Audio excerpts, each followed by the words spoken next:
Good day, I am Andriciano. Today, I'll be talking about the process of evolution.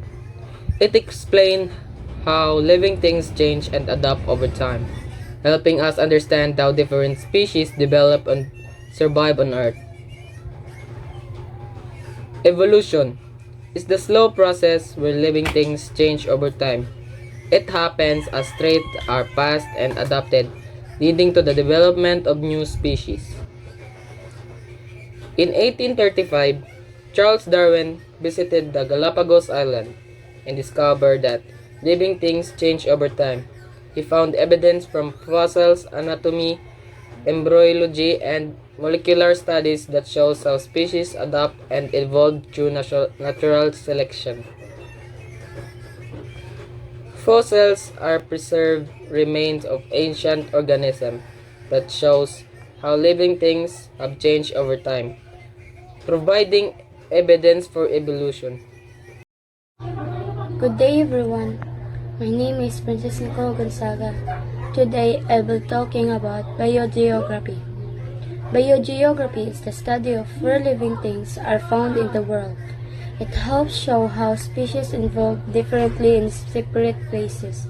For example, animals in Australia, like marsupials, developed in their own unique way because the continent was isolated from others. Embryology is the study of how embryos grow and develop. It shows that many animals, including humans, look similar in early stage, which support the idea that they share common ancestors. Molecular evidence. Molecular evidence shows that species share similar DNA, RNA, and proteins, proving they came from common ancestors. Comparative anatomy studies how the body parts of different animals are alike or different, showing how they may have shared a common ancestor. My topic is all about homologous structures. Homologous structures may perform different functions in the species living in the different environment, or it may have the same origin but different functions. Ang homologous structures mao ang kabali sa analogous. Kini siya nga mga structures pareho og origin pero lain-lain og function karon tungod sa pag-adapt sa lain-laing environment. Example ani kay ang kamot sa tawo, tiil sa kabayo ug pakpak sa paniki. Kung tan-awon nimo ang bones, pareha og pattern pero lahi-lahi ilang gamit. Ang sayuman para sa pagkuha og gamit sa mga butang. Ang cat para sa paglakaw o pagdakop sa prey. Ang bat para sa paglupad. Ang dolphin para sa paglangoy. Kani siya nagpakita nga gikan silang tanan sa usa ka common ancestor. Pero tungod sa evolution, ilang mga limbs na modify para mo fit sa ilang environment.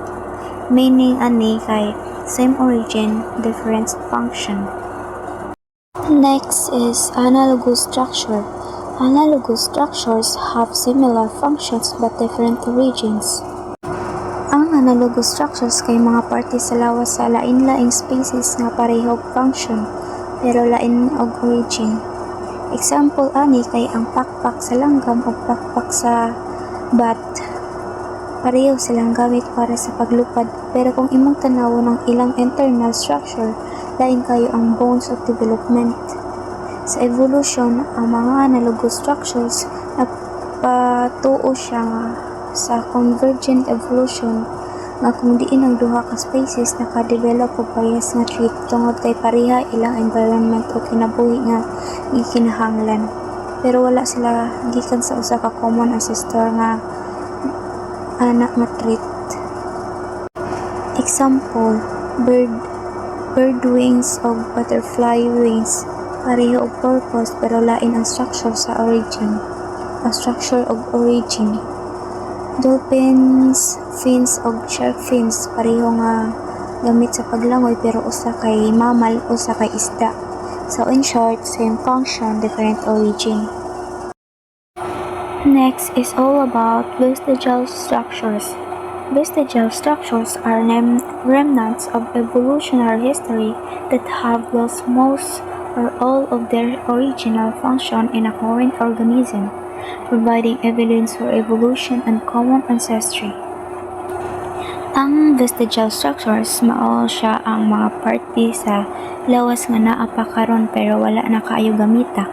Remnant na lang ni sila sa evolution. Kani nga mga structures nagpakita nga kat sa una functional ni sila sa atong mga ancestor pero karon kay wala na kaayo sila gamit tungod kay nag-usab na ang lifestyle of environment. Examples ani niya kay ang appendix sa tawo. Sa una gigamit para sa pag-digest sa plant materials pero karon halos wala na gamit. Ang tailbone kay remnant sa ikog sa atong mga ancestors. And ang wisdom teeth sa una gigamit para sa pag-usap sa hilaw o kusog nga kanang pagkaon pero karon di na kinahanglan tungod sa sige og diet. So ang vestigial structures give strong evidence of evolution and common ancestry kay siya nagpakita nga naay mga traits of nga useful sa una pero karon wala na. The evolutionary history of a group of organisms is called phylogeny, from the Greek word phylon, which means tribe, and genesis, which means origin. Biologists traditionally represent the genealogy or an organism's line of evolutionary development in phylogenetic trees, which are diagrams that trace evolutionary relationships and connections among organisms. Sa biology, gigamit ni siya para makita kung unsa ka-related ang mga species. A phylogenetic tree can be read like a map of evolutionary history. Rooted phylogenetic trees have a single lineage at the base representing a common ancestor. Ang phylogenetic tree kay marag family tree sa mga species. Nagpakita kung unsa sila kanang kadugtong-dugtong og asa nagsugod ang ilang mga common ancestor. Kung rooted phylogenetic tree, nagpasabot nga naay usa ka common ancestor sa ubos. O gikan dito nagkasanga-sanga ang lain-laing species. Murag ka na ang genealogy chart sa evolution. Each branch represents kanang species or a group nga nag-evolve gikan sa usa ka ancestor. Good morning, everyone. My name is Jean Marinio F. Arias. My presentation of science life. Structure of rooted phylogenetic tree. Branch point. The point where split screen. Basal taxon. Lineage that evolved early from the root and remains unbranched. Sister taxa. Point of two lineages stem from the same branch. Polytomy. Branch with more than two lineages. Root indicates that an ancestral lineage give rise to all organisms on the tree. My explanation is a rooted phylogenetic tree shows evolutionary relationships with the root representing the common ancestor of all taxa. And the second presentation is there are four groups of evolutionary tree, namely monophyletic, paraphyletic, polyphyletic, and soft polytomy. That explanation is monophyletic and paraphyletic and polyphyletic groups are classifications of organisms based on a common ancestor. That's all. Thank you. Monophyletic group. A monophyletic group or clade includes a common ancestors, and all of its descendants. They share the same traits passed down that ancestor.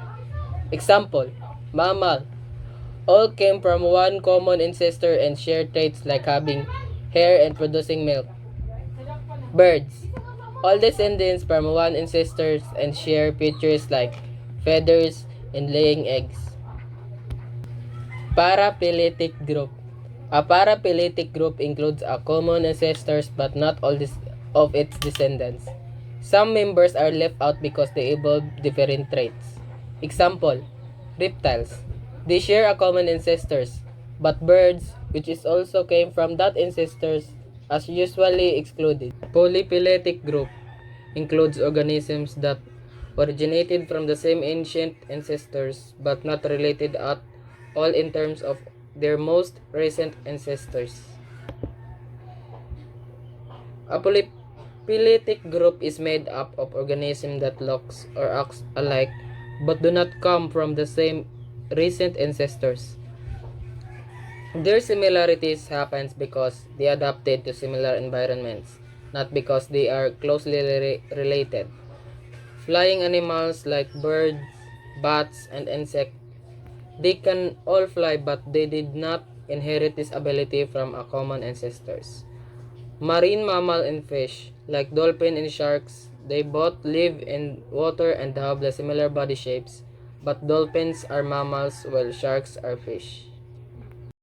Self-polytomy means one ancestor has more than two direct descendants, showing that scientists aren't sure of the exact order they evolved.